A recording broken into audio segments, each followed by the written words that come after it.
Okay, so everybody wants to know how the Pakistans are so good. I know exactly why they're so good. Basically what happened, it was the perfect storm that hit. And on top of that, it's probably the best thing that's ever happened to Tekken. And it's kind of justice on the Tekken community. But let's just get into it and let me explain exactly what happened that created these monsters.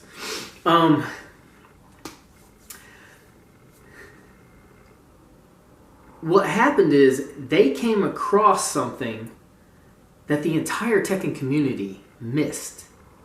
And it has to do with Akuma.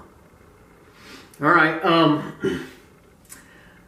let's just say before Tekken 7 was made, just for the sake of argument, if Namco would have came up to me and be like, hey Jeremy, we're going to put a character in the game that you could get a guaranteed launching juggle off a high, medium, and low poke.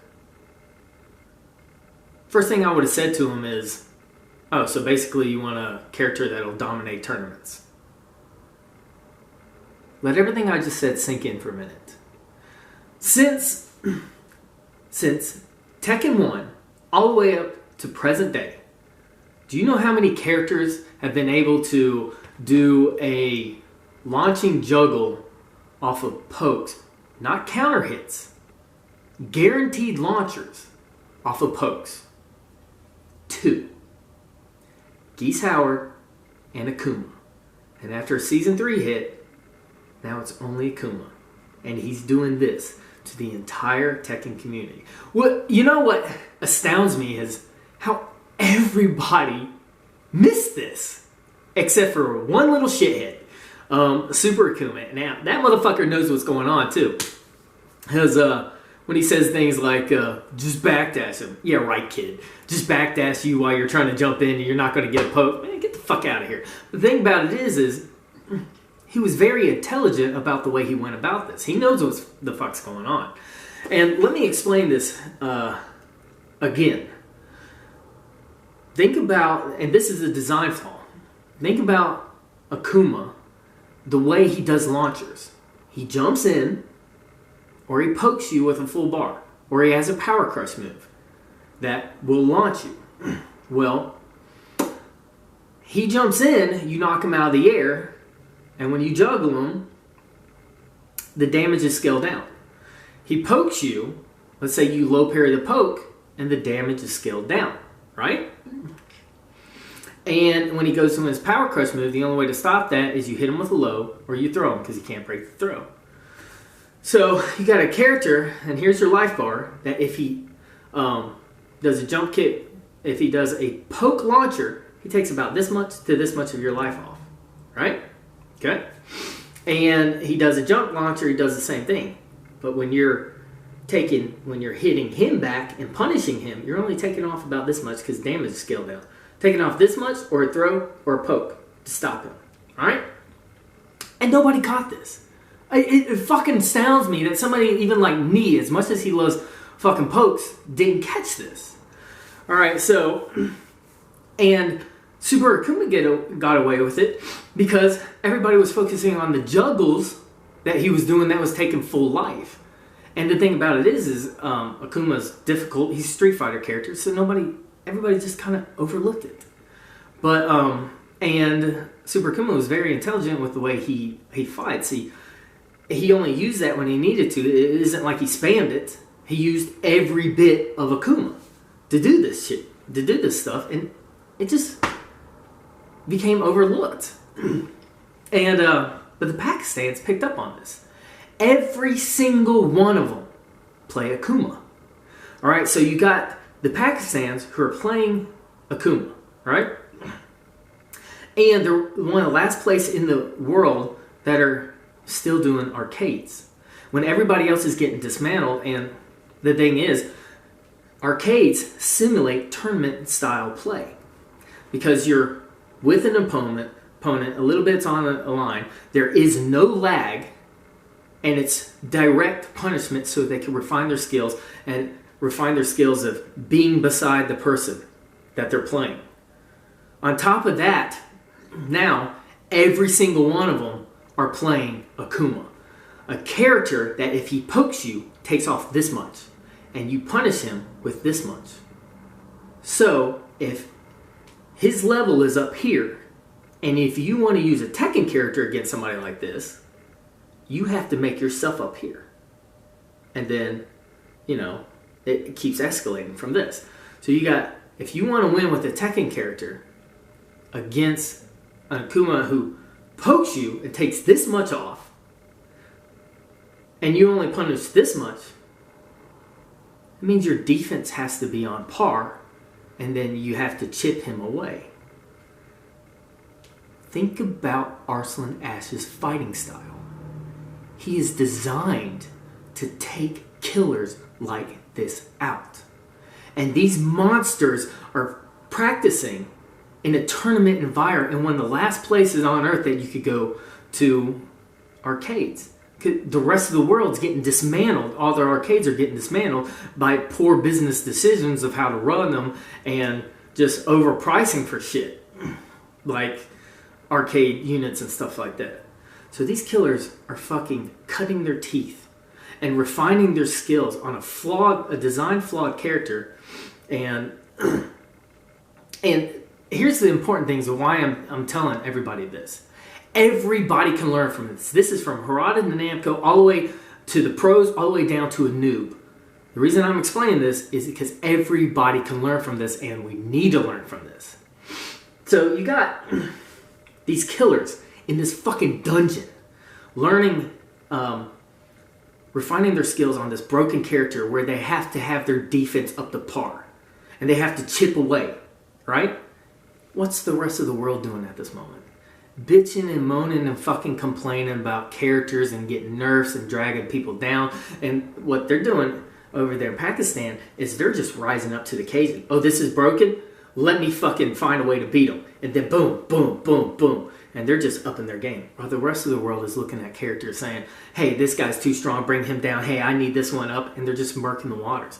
And nobody's refining their skills as everything's freaking dissolving.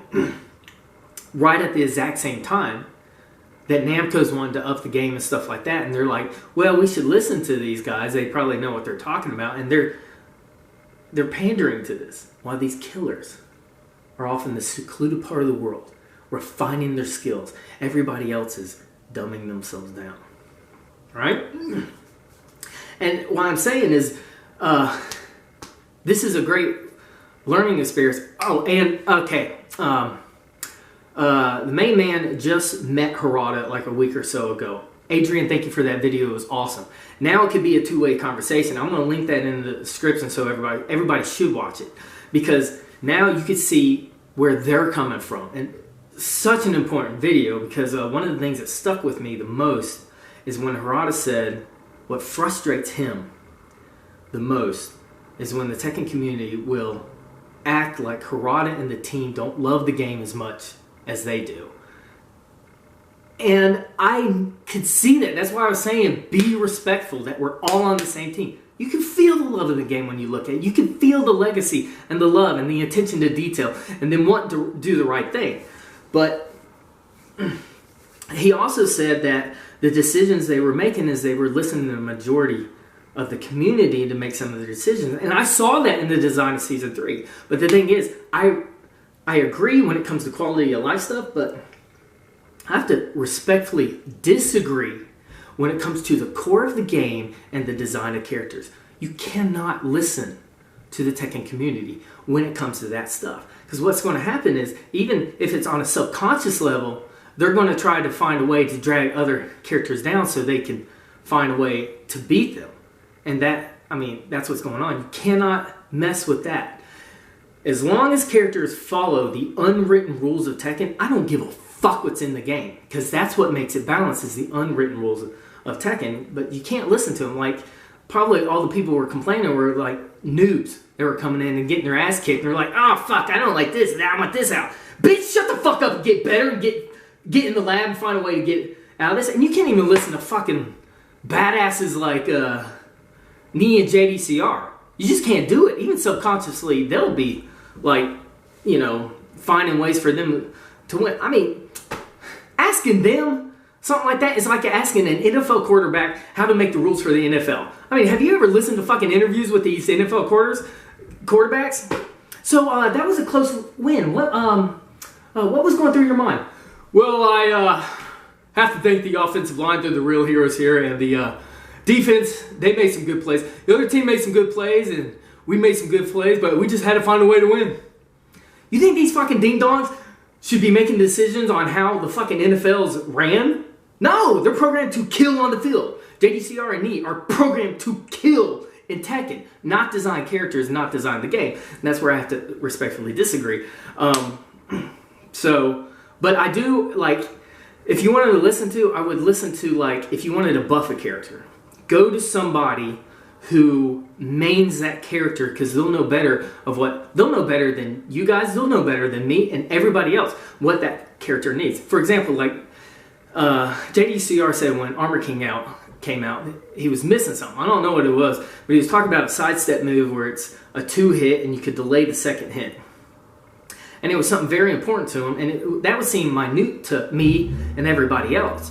But he, I think, knows best when it comes to that character. Now, that's the things you can listen to.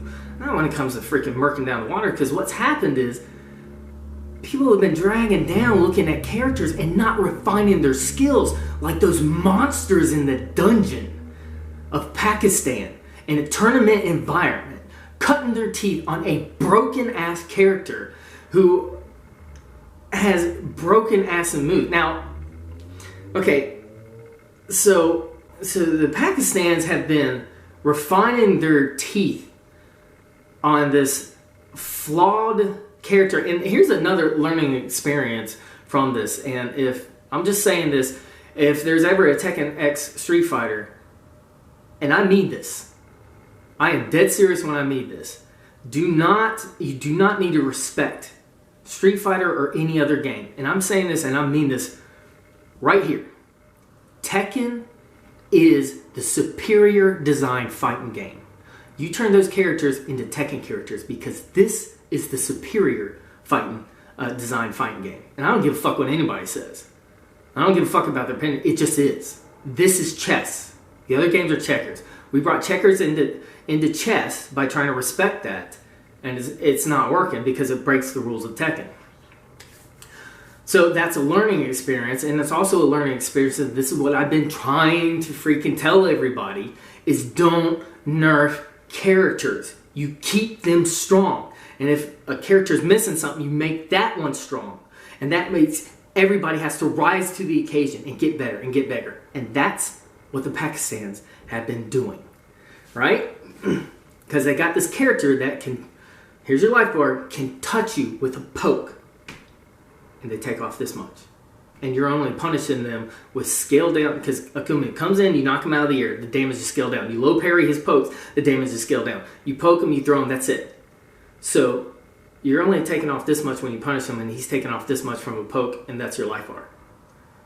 And that's what they have risen to the occasion. And that's why they're so fucking good. And then one of these fucking killers comes out, and he's like, oh, let me try my skills at one of these tournaments. And he's been going around like One Punch Man, just bow, bow. Oh, this is easy with his fucking. He's got his fundamentals down. He's got his poking, and he just says, "Oh, you're using this character? Oh, I'll just interchange mine." And bam, done. Bored out of his fucking mind. Then he meets one of these killers out of this fucking dungeon, and this dude's like, "Oh, you're gonna try to poke me? That's cute. You're using a Tekken character." That's cute. That means I can actually punish you and it'll take off the damage it's supposed to. I don't even have to work half as hard as what I'm doing back there. Oh, that's adorable. So he gobbles them up. He gobbles everybody up. And then he goes back to the dungeon and he'd be like, hey, you guys, these guys are just trying to poke us. And they all, ha ha ha ha. And you have these killers now coming out of this fucking dungeon. And I saw, it was explained perfectly. I read a post. It was on a Tekken video, and I read somebody's comment on a post. And this dude said, we were complaining about characters like Geese, Kazumi, Steve, Jin, Devil Jin, Law, and we didn't know what we were talking about. And now we deserve to get fucked by Akuma and the Pakistans. I was like, I like this guy. This guy sees it. He knows. He sees what's going on. But here's the thing. Here's the thing about Akuma. Should that shit be taken out of the game? Eventually, yes. It needs to be taken out of the game. It breaks the rules of Tekken. The unwritten rules of Tekken, which I went over in my last Tekken video. Because if you don't take that out of the game, moves will become obsolete. Why the fuck would anybody use a move to juggle somebody when you could do it with a poke? Eventually, all moves will be obsolete. That's why poking has always been reserved for pressure and opening somebody up when you couldn't get the launchers. But even if you guys took it out right now, it's too fucking late. These guys have refined their skills on it. And Arsene S proves that. The last time he fought Knee, what was it, like a week or two ago? What did he do? He took him out again. Because it has nothing to do with the fucking nerfs. Kazumi didn't even have to fucking be nerfed. It's just, Knee's been going about this wrong. But even just fighting Arsene S, what you do is you rise to the occasion and become better. Knee understands this. So what do you think of Arsene S and Pakistan community as Tekken players? 예전에는 이제 파키스탄이라는 나라가 사실 철권에서는 전혀 알려지지 않았던 나라인데 이제 철권 7에서 갑자기 이 사람들의 철권이 엄청 강하다는 게 알려졌고 또 저도 이제 처음 아슬란이랑 붙어봤을 때 너무 신선한 충격 같은 걸 받았거든요. 그래서 이제 많은 패배를 당했고 근데 이제 저는 아슬란이랑 하면서 뭔가 제 자신의 철권 실력도 좀 향상됐다고 생각하거든요. 왜냐면 많은 이제 한국 사람들이 무릎이 저번에 일본에 가서 아슬란이랑 붙어보더니 좀 올라간 것 같다 실력이 그런 얘기를 했기 때문에 저는 사실 아슬란한테 좀 고마워하는 점도 있어요. 그리고 파키스탄 같은 경우는 한번 거기 가서 같이 한번 게임해보고 싶다는 생각. But the thing about this is, Knee's been going about this the wrong way. And I'm not letting anybody off the fucking hook. There is no excuses in Tekken. Here's the thing, here's the beauty about Tekken, is that you learn from your mistakes, and when you learn from your mistakes, you become better at everything. And I think everybody needs to learn this from even the top down. One, unnerf the characters and get them back strong. Get everybody strong. Get them back their stuff. This is the shit I'm talking about. Because what you're doing is you're just going to keep bringing people up to learn to deal with this stuff. So, yeah, unnerf it. But here's the thing. Even with the tournament about a week away, motherfuckers going to the tournament, you guys aren't off the hook. You learn from your mistakes and you adapt and you get ready. Just like Knee. Knee's been going about this all the wrong way. He's been trying to do it in Knee style. But Knee has ran into a monster, a killer, that he has to adapt to. He needs to go back to his roots. Here's the thing, Kazumi did not need to be nerfed at all. And Knee needs to change the way he's looking at this. He needs to stop looking at the character and start looking at Ash himself. And let me explain this to you. When I watched Evo this year, I was blown the fuck away. I was like, good God, this motherfucker is awesome. How is this fucking kid gobbling up Knee all the time? And I was thinking, if I was in Knee's shoes, what would I do if I ran into a monster like this? So the next day, right after Evo, after I watched it, I turned on Tekken, I went into the lab, and I set up Kazumi to fight exactly like Ash. And it was easy, because Ash's fighting style is like straightforward and simple. Everybody knows what he's going to do. And so when I set it up and I went against it, I was like, holy fucking shit. This shit's like a wall. This shit is hard to fucking get around. So then I was like, okay, let's break this down. Let's start with the move everybody knows what's going to come is down for a 1. That's predictable. I know that's coming. The entire world knows that's coming. So I had Kazumi do down for a 1. I tried to punish it. Of course, it's safe. I was like, well, fuck. I got Jin. Cool. So I tried to parry it. Now, there's nothing that Jin has that can punish after a parry of that because it recovers too fast. I was like, well, fuck. Man, this is bullshit. So then I sidestep left, hit, fuck, sidestep right, threw a jab. It said punish. I was like, now we're getting somewhere. All right, cool. Let me try this again. She did down for a 1, sidestep, both punches. Punish. Let me try something else. Down for a 1, sidestep, can't. Launched her, it said punish. Hold the fucking phone right there. You can launch punish Kazumi's down forward 2.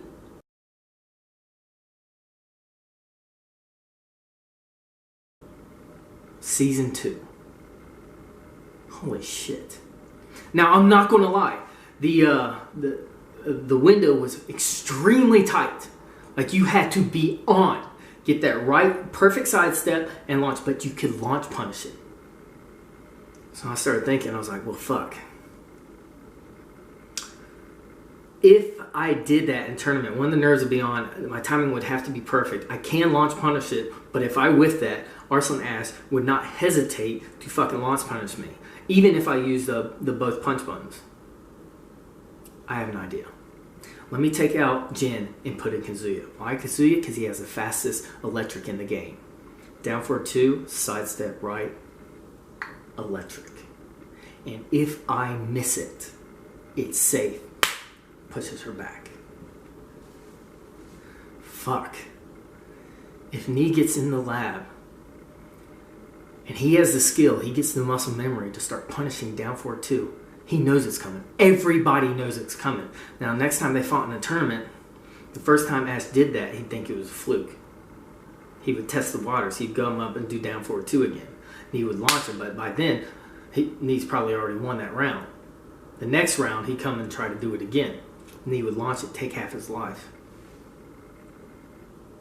And eventually, muscle memory would kick in. He'd get him a couple more times before Ash realized it. And now his down forward 2 is taken out. And he almost beat him without knowing this. Day after Evo, by myself, in my apartment, at night, in the lab, I got this burning question. Can Nee beat Arslan Ash Kazumi Season 2? Yes. Everybody going to that tournament, it's time to get back to your roots. Rise up to the occasion. I can't wait to see what's going to happen.